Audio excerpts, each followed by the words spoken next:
So after we, got our net accounts and our revolving accounts reporting, then we can start to think about like what installment type reporting do we need? What equipment might I need to keep my business successful, right? This could be, for my folks in the trucking game, like thinking about the vehicles we might need to lease. Even if you're not in a trucking game, like are you going to get a vehicle in your business's name, right? Like are you making sure that you utilize that vehicle for the percentage of time that it's needed to be able to report it? But like, how can I strategically like think about type of equipment that I need so that I can have at least 3 installment type accounts reflecting on my business profiles, right?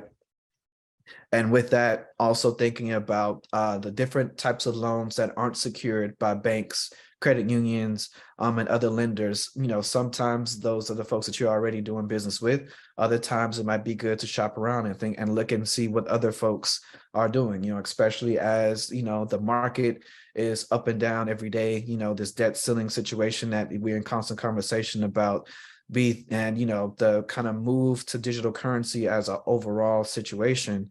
These are things to really think about in terms of like our business relationships with banks, because they're evolving, right? So a relationship might look one way right now, but 10 years from now, we could all be using digital currency. How is that going to impact you as a business owner? Right. So let's be thinking future proof, not just in terms of like the relationships that we're trying to build for now, but like how will those relationships serve us in the long term, which is going to be something that we talk about with number 5. Sorry, I think these are typos, but that was it on that. So I wanted to add this because I think that this is an important part for us to think about. So first and foremost, when you're thinking about yourself as an entrepreneur, just as we are in this space and have been over this past month, like always take opportunity to network and create and sustain relationships. So first and foremost, attending events in your industry niche, right? Like there are tons of like opportunities within the recession proof family, thinking about the local chapters that you can be involved in, like all the amazing stuff that's coming out with Earn Your Leisure across, social platforms. How can you take advantage of those things to not just learn more about your niche, but also network with folks, right? Like not just the big wigs, the folks who are considered like gurus and masters of the industry, but folks that are also in the same part of the journey as you, right? Because networking up and across is always the best, because you need those folks that have more experience than you, but you also can learn so much from those folks that are coming with similar experience that you are. Second, read and reflect on your journey, right? So talking about books, these are not just books in your niche. These are like books, just, like self-help, emotional intelligence books, in terms of newsletters, thinking about, are there any like newsletters that are like directly connected to your niche or directly connected to financial literacy as a whole that you can become like acclimated to? And also in terms of reading funding opportunities. In week 2, we talked about making sure that we check out grant libraries in our local areas. And most of our libraries across the nation, if they don't have like a mini section of like grant books in their library, there's like a whole library itself dedicated to grants. So making sure, as we're reading to understand and to get this knowledge, that we're also checking out books and other kind of like services and opportunities to find funding in these non-traditional ways, right? And in a lot of ways, some of this funding, in the terms of grants, isn't money that you have to pay back, right? You just have to show that you used it correctly in the way that you said that you asked for it, right?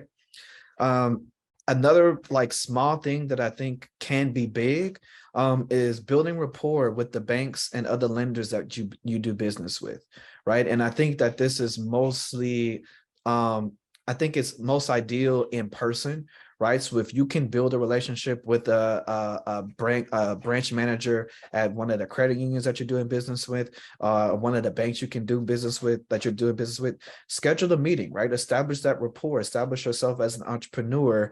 And you never know, like that bank manager might be able to point you in the direction of like products that they aren't necessarily marketing to people, or they might be able to over time, and you building that relationship, not just in terms of like being, building rapport with that person, but also like positive like financial experience with them as a bank, you never know what opportunities you can like stumble into simply because of building those relationships, right? So accessing products sooner, accessing higher lines of funding sooner, quicker, maybe more like more money over like more amounts of time, right? So like you never know what a relationship can do for you, particularly in the financial industry when it relates to, you know, you are in, this is a partnership, right? Like they want and need you to like utilize their products because that not only keeps their jobs going, but it keeps, you know, these credit unions up and running, right? So, you know, especially all of my folks out here with like big name brands like Navy Fed and PenFed and everybody else, make sure that as much as you can, like be more than your account number to them, because it will go a long way for you. As part of your research, as part of your reflection process, excuse me, make sure that you make market research a constant part of that. And I put AI and tech layoffs as examples because in the past 3 months, you know, for all of us familiar with ChatGPT, like it's not the only AI like piece out there, but there are so many phenomenal opportunities that AI has presented to us as entrepreneurs that we can use that will make so many of our processes, will save us a lot of money, first and foremost, save us a lot of time, and allow us to automate things much quicker and much younger as a business owner than we would. So as you're thinking about, you know, where your business will be in 5 years, make sure that you factor in like what technology, what role technology might be playing into what your business will evolve into, you know, especially when you get into that space of growth and scaling, right?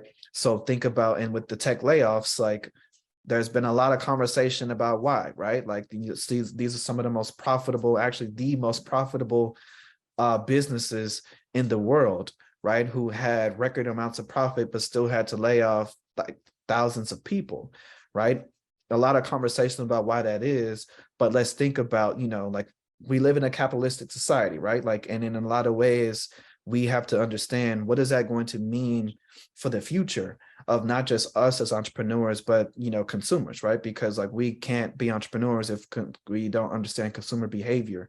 So as much as possible, take time to understand, because people are responding, right? Like now, in a matter of a couple of weeks with all these layoffs of these big companies, people are like reevaluating, well, like, you know, tech was the hot thing, you know, since COVID, but now everybody laying off and everybody's like, you know, not securing their job.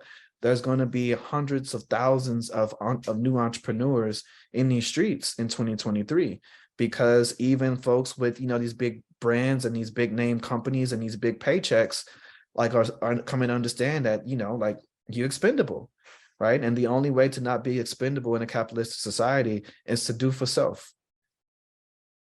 And in doing for self, you got to make sure that you stay on top of what's going on around you, right? So making sure that whatever your research tactic looks like to you, that you always take into consideration more than just your niche, right? Because even as we're seeing Airbnb, like that, the idea of what people are wanting is starting to shift just a little bit, right? We still want the privacy and the intimacy of being in a space that's not a hotel, but with everything that has been that particular like Airbnb as a company, I'm pretty sure we're going to start seeing competition in that space soon, right? So what does that mean for us who are in, you know, real estate as a whole?